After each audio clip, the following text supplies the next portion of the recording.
Now let's just move on further towards the next theorem, which says that if in a quadrilateral each pair of opposite angle is equal, then it is a parallelogram. Now we have this condition that if we have each pair of opposite angle is equal in a quadrilateral, then we have to show that it is a parallelogram. So let us suppose if I'm just taking a figure of this one as nothing but this. Let us suppose if I'll just neglect this figure and I'll make this figure all by myself. Let us suppose if I'll take the given conditions over here. Let us suppose if I'm starting with the given conditions. What is given to us over here? The given is nothing but a quadrilateral. So let us suppose if I'm taking a quadrilateral we have, which is nothing but A, B, C, D. I'm just taking a quadrilateral. Let us suppose this is my quadrilateral, and I'm just taking the angles as A, B, C, D, and I'm supposing them as nothing but angle 1. I'm just taking it as angle 2. I'm taking this as angle 3. I'm taking this as angle 4. You can also neglect this part. You can also take the angles as same means angle A, angle B, angle C, and D. I'm just supposing them as 1, 2, 3, and 4 for being the easy thing. Rather than writing A, B, C, D, I'm just taking angle 1, angle 2, angle 3, angle 4. So we have a quadrilateral ABCD such that angle A is equal to the angle C and angle B is equal to the angle D. That is, we can say angle 1 is equal to the angle 3 and angle 2 is equal to the angle 4. It is given to us. Now, what we have to prove over here? We have to prove that ABCD is a parallelogram. So we just need to prove that ABCD is a parallelogram. So it is quite enough for us. If we'll prove this thing that AB is parallel to CD and AD is parallel to BC, then it is quite enough for us to prove that ABCD is a parallelogram. So let us suppose if I'm just starting the proof of this one. So the proof of this particular thing is, let us suppose if I'm just starting with the since we know that angle 1 plus angle 2 plus angle 3 plus angle 4 is nothing but 360 degree by the angle sum property. We already aware about the angle sum property of a quadrilateral, that angle 1 plus angle 2 plus angle 3 plus angle 4 is 360 degree. From the given conditions, we know that angle 1 is equal to the angle 3. So it means that in place of angle 3, we can write angle 1. So we can write angle 1 plus in place of angle 2, let us suppose I'm taking this as angle 1 plus angle 2, it is equal to 360 degree.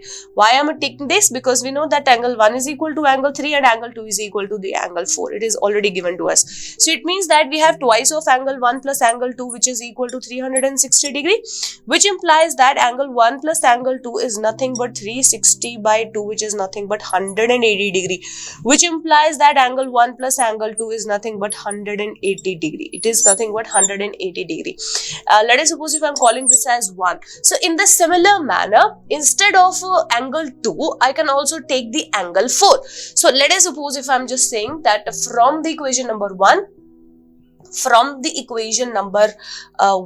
we can say that angle 1 plus angle 2 is just same as that of angle 1 plus angle 4, which is equal to 180 degree. Since we know angle 2 is equal to the angle 4, it implies angle 1 plus angle 4 is equal to 180 degree. So let us suppose if I am taking this as nothing but my equation number 2, because they both of these equations are really of quite playing an important role over here in order to prove AB is parallel to CD and AD is parallel to BC. Now let us suppose if I'm just starting with from the equation number 1. So since we know that, from equation number 1, we can see over here that angle 1 plus angle 2 is actually 180 degree. So angle 1 plus angle 2 is 180 degree. So they are actually resembling angle A and angle B. So we know about a particular concept that angle 1 and angle 2 are actually the interior angles on the same side of the transversal, and we know that the sum of the angles or the sum of the interior angles on the same side of the transversal if it is supplementary, then it definitely implies that this is nothing but a side which do have the angles as coming out to be is equal to 180 degree. Let us suppose if I'll just write it. Since we know that angle 1 plus angle 2 is equal to 180 degree, angle 1 plus angle 2 is 180 degree. It implies that angle 1 and angle 2, since angle 1 and angle 2 are the interior angles,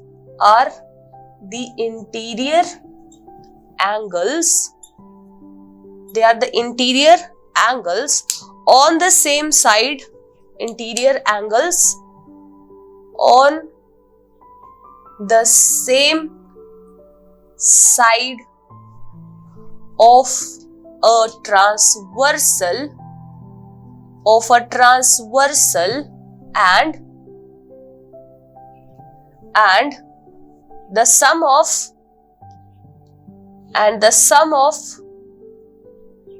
the interior angles on the same side of the transversal, on the same side of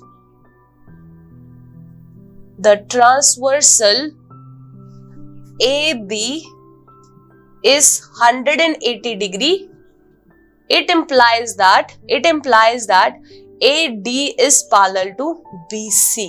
AD is parallel to BC, because we know from the concept that if angle 1 and angle 2, they are the interior angles on the same side of the transversal, and if the sum of the interior angles on the same side of the transversal comes out to be 180 degree, it implies that their sides, the sides in which the transversal do exist, those sides are actually parallel to each other. So it implies that AD is nothing but parallel to BC. It implies AD is nothing but parallel to BC, because the transversal is actually in between the two sides. This transversal is in between the two sides, which is BC and AD. So since angle 1 and angle 2 are the interior angles on the same side of the transversal and between the two sides, and the two sides we can also say, and let us suppose if I'll say, it implies that, and the two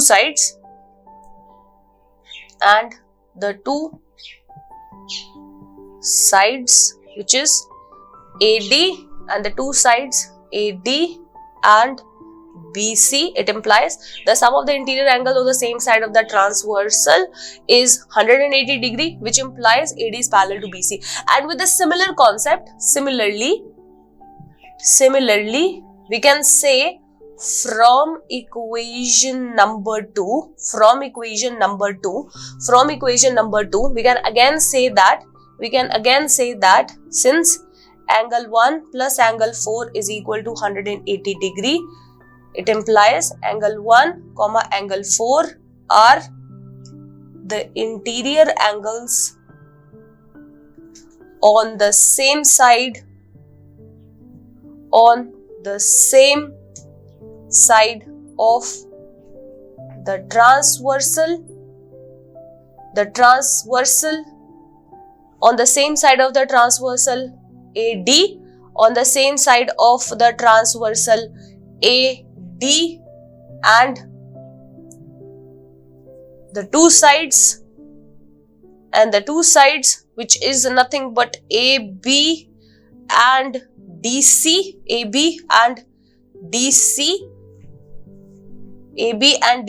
Moreover, the sum of interior angles on the same side of the transversal is 180 degree. It implies that the two sides are parallel, means AB is nothing but parallel to DC. AB is nothing but parallel to DC. So hence at the end we have proved that the two sides are actually parallel to each other, means we have proved that this side is parallel to this side. Moreover, we have proved that this side is nothing but parallel to this side. So it is quite enough for us to show that this is nothing but a parallelogram. So let us suppose if I am calling this as 3, I am calling this as nothing but 4. So what can we say from 3 and 4? So we can say that from 3 and 4, both pairs of opposite sides are parallel. It implies A, B, C, D is a parallelogram. it is a parallelogram, hence proved. Hence proved. So this is all about this particular theorem.